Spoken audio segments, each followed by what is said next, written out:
Hello students, today I am going to explain chapter 2 Tremendous Tree line by line explanation of the chapter. In my previous video I had already explained the outline of the poem about the author Paro Anand and also the hard words and difficult words of the chapter, and I hope you all have read the chapter.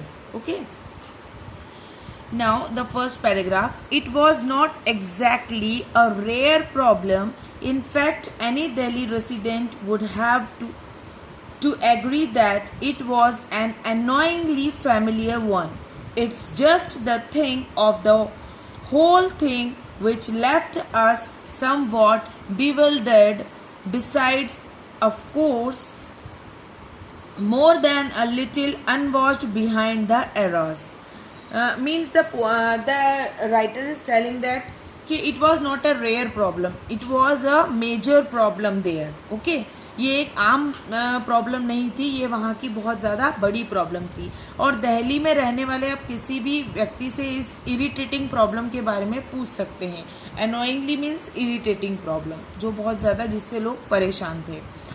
And ये एक ऐसा time था जब सारी चीज़ें पीछे रह गई थी और हम लोग सब कंफ्यूज्ड थे. Bewildered means confused. And from eras this problem is getting increasing day by day, मतलब सालों से ये प्रॉब्लम बढ़ती जा रही थी. Okay, now next paragraph. But first let me tell you what exactly the problem was before you get to confuse to carry on with my story. मेरी story को समझने के लिए मैं आपको पहले बता दूं कि प्रॉब्लम क्या थी, नहीं तो आप लोग बहुत ज़्यादा कंफ्यूज हो जाएंगे ये फर्स्ट पैराग्राफ पढ़ के कि प्रॉब्लम क्या थी. What was the actual problem? Actually, what had happened was that the water supply to our colony had become not merely erratic but steadily and distressingly decreasing. हमारी जो कॉलोनी में water supply थी वो erratic means not regular in pattern. Regularly हमारे घरों में पानी का सप्लाई नहीं हो रहा था और ये डे बाय डे कम होता जा रहा था. It is decreasing day by day. For a while, people mopped their hot and bothered brows and resigned themselves to the scorching waterless days ahead. And that, as I have said, was no rare event. Actually problem क्या थी वहाँ पर कि वहाँ पर जो water supply था वो इरेटिक हो गया था. Erratic means irregular. Okay, and decreasing day by day. जो वाटर सप्लाई था वो रोज़ डे बाय डे कम हो रहा था और वहाँ के जो लोग थे, जो रेसिडेंट थे, उन्होंने इस सिचुएशन को एक्सेप्ट कर लिया था. उनको ये सिचुएशन पसंद तो नहीं थी बट उन्होंने एक्सेप्ट कर लिया था कि इतनी ज़्यादा स्क्रॉचिंग वेरी हॉट जो टेम्परेचर है उसमें भी हमें पानी की इस फैसिलिटी से मतलब हमें पानी की पूरी फैसिलिटी नहीं मिलेगी और हमें उसमें भी अपने आप को सर्वाइव करना है. सो इस रेयर इवेंट के लिए people are ready for this rare event. The branches of trees dropped with leaves yellowed at the edge like decaying forgotten photographs, except I must add a glorious gulmohar which blazed its bounty almost obscenely and oppressive heat. The red glow of its flowers hurt the eyes with their iridescence.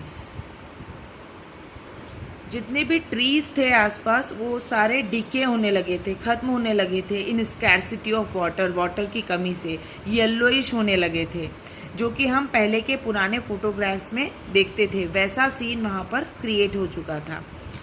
And एक tree था गुलमोहर tree, वो ही अभी अपनी जो reward, उसको rewarded tree कह सकते हैं उस टाइम पे के लिए, जो कि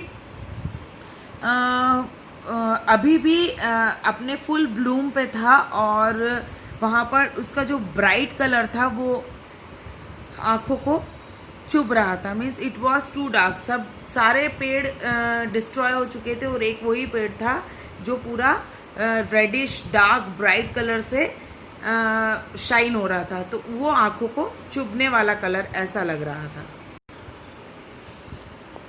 तो वहाँ के जो ट्रीज थे वो सर्वाइव नहीं कर पा रहे थे, और except that gulmohar tree, that glorious gulmohar tree was surviving still now in this harsh condition.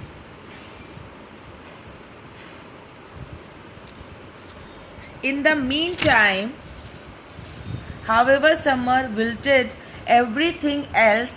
Birds panted, beaks open in a vain attempts to capture stray droplets of moisture.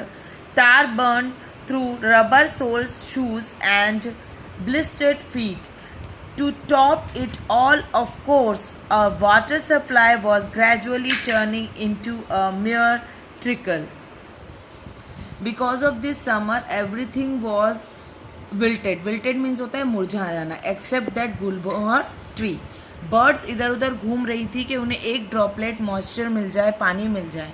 Means birds are not getting water to drink. और tar जो है वो burn हो रहा था rubber soul से, और जो फीट्स है, पैरों के पंजे थे, वो जल रहे थे, ब्लिस्टर्ड हो रहे थे. और ऑफकोर्स जो वहाँ का वाटर सप्लाई था वो बहुत ज़्यादा कम होता जा रहा था. There was a scarcity of water in that area.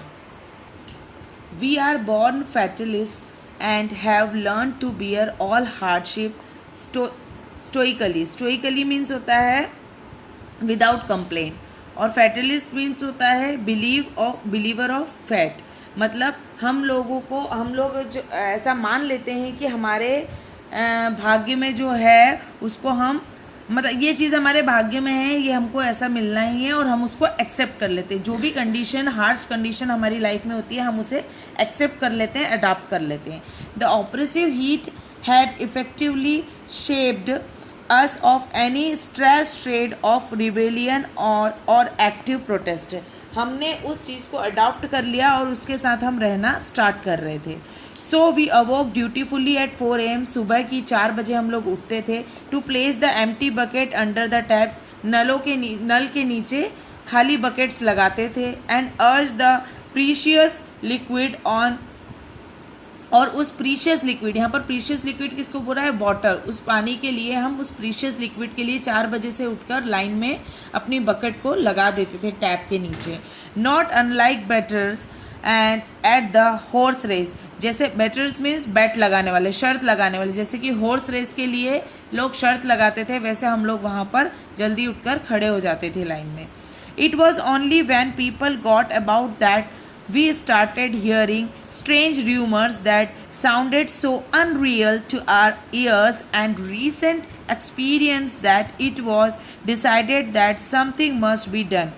एक र्यूमर स्प्रेड होने लगा था. र्यूमर मतलब एक अफवाह जो कि हमारे कानों को अच्छी नहीं लगती थी, मतलब अनरियल लगती थी. ऐसा लगता था कि ये चीज़ सच नहीं होगी, बट ऐसा र्यूमर हो रहा था, ऐसा र्यूमर स्प्रेड हो रहा था कि गवर्नमेंट कुछ इस प्रॉब्लम के लिए करने वाली है. Government is deciding something to get rid of this problem. The city management has done wonders this year. इस साल सिटी मैनेजमेंट ने बहुत अच्छे काम किए हैं. Few power cuts and no water shortage. Power cut भी कम हुआ है और वाटर शॉर्टेज भी कम हुआ है. What a relief to have enough water in this heat. इतनी गर्मी में भी हमें पानी मिला है, ये एक बहुत बड़ा रिलीफ था. This is the first year that our lawn has not burn. हमारा जो लॉन है, आगे का जो गार्डन होता है जहाँ पर ग्रास होती है, वो बर्न नहीं हुआ है हॉट सन से.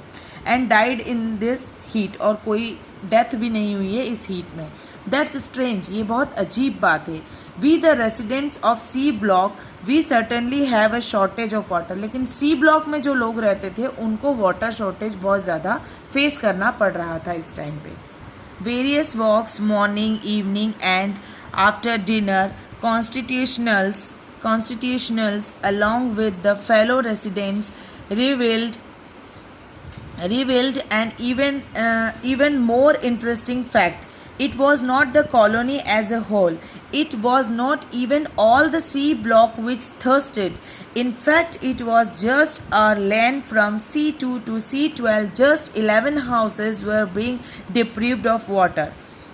Constitutionals means होता है walk. वॉक जो कि एक्सरसाइज के रूप में की जाती है, ठीक है, वो मॉर्निंग भी हो सकती है, इवनिंग भी होती है, आफ्टर डिनर वॉक भी हो सकती है। तो वॉक के टाइम पर सभी लोग अपने आपस में बात करते थे और कॉलोनी में ये बात हो रही थी कि सारी कॉलोनी ये प्रॉब्लम फेस नहीं कर रही है। इवन सी ब्लॉक में भी सभी लोग ज़्यादा ये पानी की प्रॉब्लम फेस नहीं कर रहे हैं, लेकिन C2 से C12 तक जितने हाउसेज है इस लाइन में, सिर्फ वहीं पर वाटर स्कैर्सिटी फेस हो रही है। और ऐसा क्यों हो रहा है, ये वाली बात पर डिस्कशन चलता था। The next logical step was to complain to the relevant authorities. अब नेक्स्ट उन लोगों का लॉजिकल स्टेप क्या था कि अब हम लोग जो अथॉरिटीज़ हैं उनको कंप्लेन करेंगे इस बारे में। It turned out that they were faultless in their supply. लेकिन जब उन्होंने कंप्लेन किया तो ये पता चला कि उनका कोई फॉल्ट नहीं है, वो उनकी जो वाटर सप्लाई है वो प्रॉपरली दे रहे हैं। But this time our water was down to the मिनिस्ट्रिकल and decreasing every day, even I would say every minute. लेकिन जो वाटर का लेवल था वो एवरी डे एवरी मिनट कम होता जा रहा था। तो that was a great problem the people are facing, but there was no mistake from the authorities, means their supply was given equally to the all areas, each and every area. So this is the part 2. Now next part of the chapter I will explain in the part 3rd of the video.